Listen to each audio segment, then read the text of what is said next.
One morning as James waited to leave the big station, the Fat Controller came to see him. "I hope that you can give us a good run this morning, James," he said. "I have an important meeting to go to, and I don't want to be late. Do your best, won't you?" "Of course, sir," replied James. "We'll have you there in no time." "Well done," laughed the Fat Controller. "I know I can rely on you." On every passenger train there is something called an emergency cord. If there is an emergency, it can be used to call the guard, and it automatically stops the train at the same time. But it only must be used in an emergency, otherwise the person who pulled it may have to pay a fine.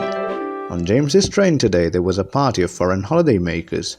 They could not understand English very well, and thought that the chain above the door was for calling the buffet car attendant, so they pulled it. Suddenly the brakes came on, and James had to stop as quickly as he could. "Oh no!" he groaned as it came to a standstill. "Now what?" "Emergency, James," said his driver, looking back. "Someone has pulled the emergency communication cord." The guard walked on the train to find out what was wrong. The foreign visitors were pleased to see him, but the guard was not pleased when they asked him for 4 cups of coffee. The matter was soon cleared up, and the guard told James he could go.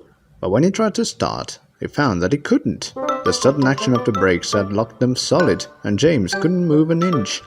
What was worse, the train had stopped right across a level crossing, and by now there were long queues of cars on both sides, waiting to get over the railway. James was overcome with embarrassment, but he couldn't do a thing about it. The Fat Controller came, and all the motorists all told him what a nuisance the railway was. "I'm sorry, sir," said James sadly. "Not your fault, James," he replied, "but I don't know how I'm going to reach my meeting." James didn't either. Then a flash of colour in the traffic queue caught his eye.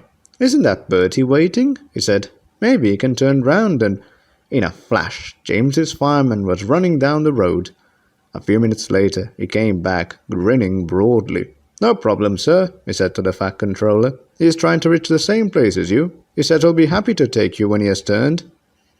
It was another hour before a fitter came to mend the brakes, and longer still before James could get his train moving. He was very sorry, and so were the foreign visitors, but they promised not to make the same mistake again. James felt certain they wouldn't.